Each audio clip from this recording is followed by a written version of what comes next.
Meu dia com Deus, 10 de fevereiro, meditação no devocional Café com Deus Pai. E a meditação de hoje é sobre liberte-se da amargura. Vamos ler aqui esse texto de hoje. Liberte-se da amargura. Finalmente, irmãos, tudo o que for verdadeiro, tudo o que for nobre, tudo o que for correto, tudo o que for puro, tudo o que for amável, tudo o que for de boa fama, se houver algo de excelente ou digno de louvor, pensem nessas coisas. Filipenses capítulo 4, versículo 8. Infelizmente, a vida machuca e muitos estão vivendo às sombras de um luto, abuso, sonhos destroçados e feridas profundas. Sei quanto é difícil, mas essas circunstâncias, fugindo do controle, aprisionam, lançando-nos em um mar de amargura, o qual se enraiza em nossa alma e resiste quando nos esforçamos para retirá-la. Minha própria história se desenrolou em um lar disfuncional. O álcool destruiu a vida do meu pai, gerou nele atitudes que nos feriam, criou uma orfandade emocional em minha vida. A sensação de que a vida carecia de propósito dominava meus pensamentos e eu me sentia acorrentado a essa situação ruim. Diversas vezes desejei a morte do meu pai.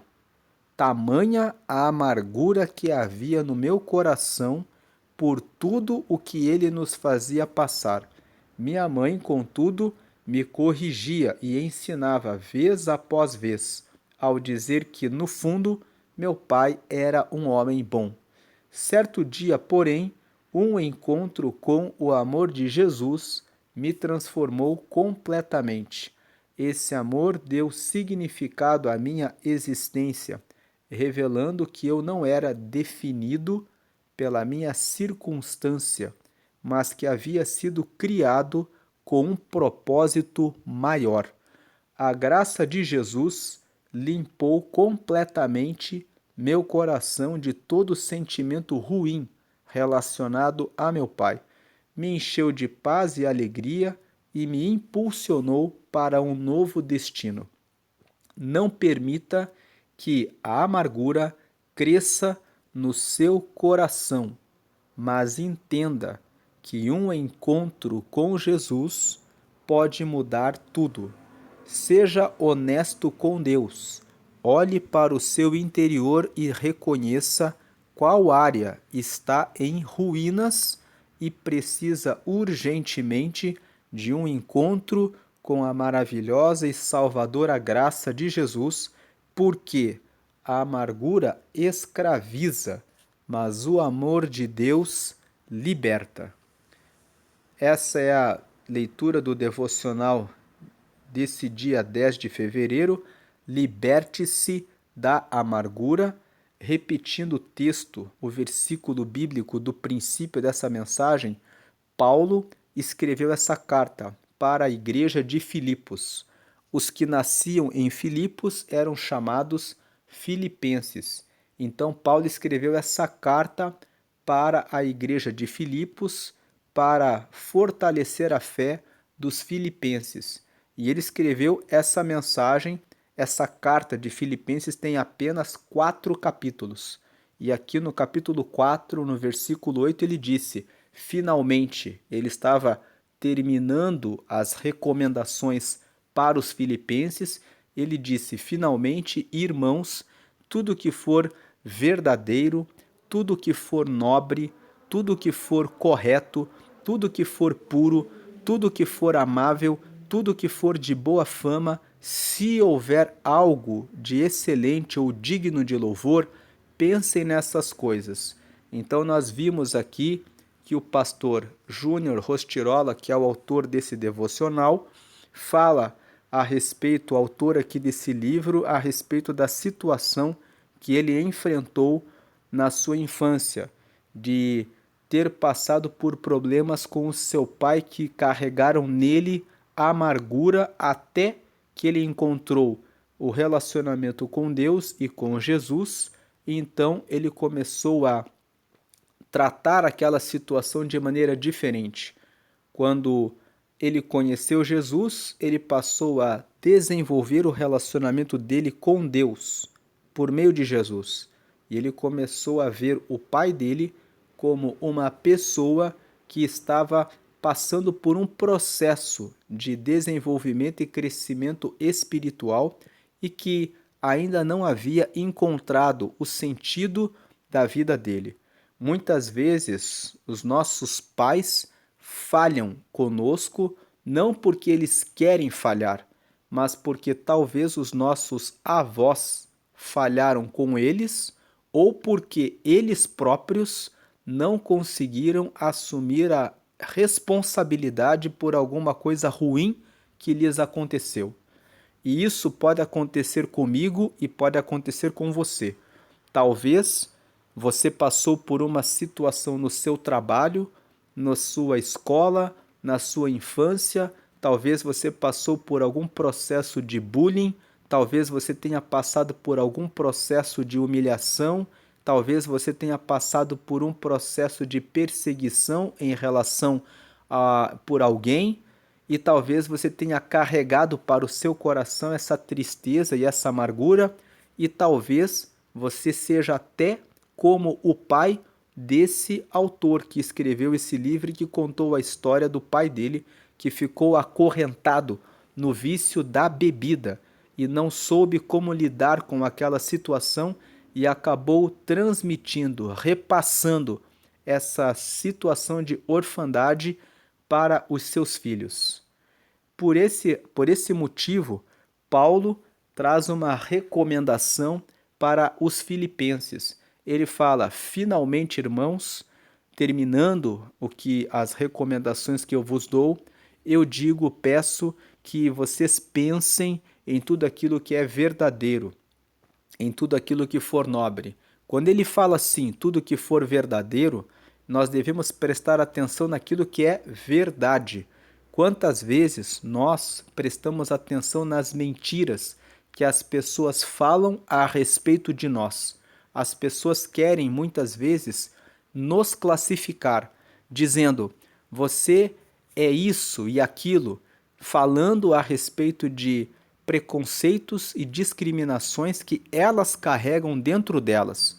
Mas quando elas apontam o dedo para nós, dizendo: você é isso ou aquilo, querendo nos diminuir, querendo nos rebaixar, o que elas estão falando são mentiras.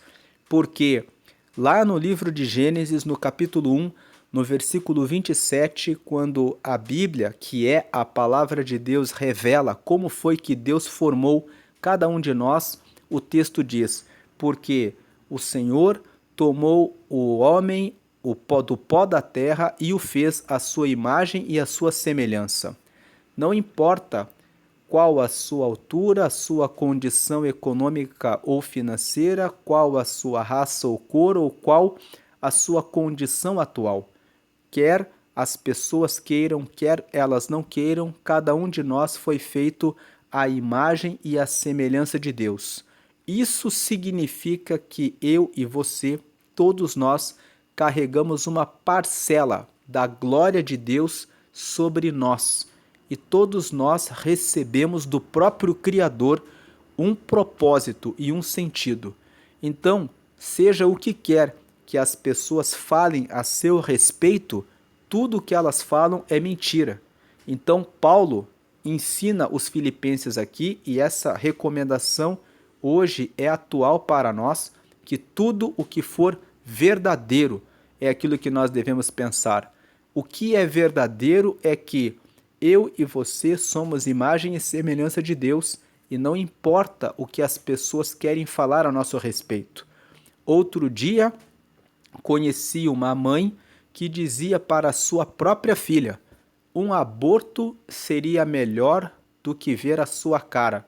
E aquela jovem, que na época já estava com 17 anos, ficava se lamentando e dizendo: eu não deveria ter nascido, porque a minha mãe fala que um aborto era melhor do que a minha existência. E ela ficou carregando aquelas dores até que, quando estava com seus 17 anos, teve a oportunidade de ir até a igreja e conhecer a palavra que está em Isaías, no capítulo 49, no versículo 15, que diz: pode uma mãe esquecer-se do seu filho que ainda mama, mas ainda que ela se esqueça, eu não me esquecerei dessa criança. Então ela pôde entender, por meio desse texto, que Deus estava dizendo para ela: não importa o que a sua mãe diz a seu respeito. Se uma mãe esquecer do próprio filho que ainda mama, eu não esqueço. No Salmo 17, no verso 8, Davi escreveu esse salmo. Ele disse: guarda-me como a menina do teu olho. Deus guarda cada pessoa como a menina do olho dele, porque ele cuida de todos nós. Então, isso é o que a Bíblia fala a respeito de cada um de nós, e isso é o que é verdadeiro. Porque antes de qualquer palavra que saia da boca de qualquer pessoa, a palavra de Deus prevalece e ela revela o que é o verdadeiro. Então não fique bloqueado com aquilo que o seu pai, às vezes, no meio da amargura dele e da falta de capacidade de lidar com os próprios problemas da vida dele, acabou carregando sobre você. E esse texto nos traz um ensinamento. Você que é pai, você que é mãe, aprenda a lidar com as circunstâncias ruins da vida, para que você não carregue amargura e acabe refletindo essa amargura sobre os seus filhos, sobre a sua esposa, sobre o seu marido. Fique com aquilo que é verdadeiro. Aquilo que as pessoas falam a seu respeito, que te diminuem ou que te rebaixam, são palavras mentirosas. A Bíblia fala que você foi feito, que nós fomos feitos à imagem e semelhança dele. Tudo que for verdadeiro, tudo que for nobre. Tem pessoas que ficam se entregando a palavras de baixo calão, vivem usando palavrões, vivem xingando outras pessoas, ficam mostrando o dedo no trânsito. Tudo que for nobre. Quando você toma essas atitudes chulas, usa palavrões, fala de maneira indevida, você vai carregando no ambiente um ambiente de destruição, um ambiente de diminuição, de desprezo, ridicularização do próximo, e tudo isso não convém, porque isso traz violência, tristeza, dor, sofrimento. Carregue em você uma atitude de nobreza. Preocupe-se com os valores de respeito ao próximo, honrar a Deus, cuidar dos seus filhos, tratá-los com amor, trazer a paciência, trazer o ensino da tolerância. Tudo isso são coisas que são nobres. Tudo que for correto, seja honesto. Quando receber uma multa, não procure subornar o guarda. Quando você faz isso, você multiplica uma política de mentira, de corrupção. É muito fácil criticar aqueles que são vistos corrompendo no poder, mas muitas vezes esquecemos. E se nós estivéssemos nessa condição, faríamos o mesmo que eles fazem? Será que somos melhores do que eles? Será que fazemos o correto quando ninguém está nos vendo? Isso é importante, tudo que for correto, tudo que for puro. Tem pessoas que ficam com a sua mente poluída, que se entregam para assistir conteúdos que são indevidos, conteúdos que trazem imoralidade sexual, que acabam trazendo situações de adultério, fornicação, destruição dos casamentos. Muitas pessoas ficam assistindo conteúdos indevidos e carregam esses ensinamentos que são perversos e malignos para dentro dos seus casamentos, para dentro das suas casas. Cuide daquilo que você assiste. tudo que for amável. Então, é necessário perdoar, conversar. Casais que não conversam no dia para resolver uma situação ruim precisam começar a dialogar e resolver os problemas antes de dormirem, para que as questões não fiquem se acumulando no tempo e gerem desgaste emocional e levem ao futuro divórcio. Tudo que for de boa fama, preste atenção se aquilo que você está fazendo, se aquilo que você está participando é algo bom ou é algo que vai trazer a destruição. Se houver algo de excelente ou digno de louvor, pensem nessas coisas. Então a mensagem de hoje fala para se libertar da amargura. Libertar-se da amargura é importante para que você não fique preso a um vício, seja de cigarro, seja em drogas, seja em pornografia, seja em bebidas alcoólicas, seja em qualquer tipo de vício que venha trazer a destruição. A amargura também leva as pessoas a carregarem uma linguagem de palavrões, de xingamentos, como aquela mulher, aquela mãe que sempre dizia para sua filha: é melhor um aborto do que eu ficar vendo a sua cara, porque ela passou por uma situação difícil no nascimento daquela jovem, e então ela carregou aquele comentário e ficou ali até aquele momento em que ela foi confrontada pela palavra de Deus e foi dito para ela para que ela amasse a sua filha, e a sua filha também teve no encontro com a palavra de Deus a chance de conhecer o texto de Isaías 49:15, onde Deus fala que ele ama a pessoa. Então, se você passa por um problema parecido com o seu pai, com a sua mãe, perdoe a cada um deles e entenda que talvez eles não souberam como lidar com a autorresponsabilidade de tratar a respeito dos corações deles. E procure tratar do seu próprio coração para que você não se fira, mas que você venha pensar em tudo que é verdadeiro, tudo que é nobre, tudo que é correto, tudo que é puro, tudo que é amável e tudo que é de boa fama. Liberte-se da amargura. Aqui na lateral do livro, a frase de hoje é: não permita que o ressentimento e a amargura deixem o céu nublado diante de você. A leitura bíblica de hoje é Gênesis capítulo 29 e a palavra-chave de hoje é cura. Cure-se da amargura. Não deixe a amargura carregar a sua vida para a ruína e para a destruição. Deus abençoe a sua vida nesse dia, hoje e sempre. Amém.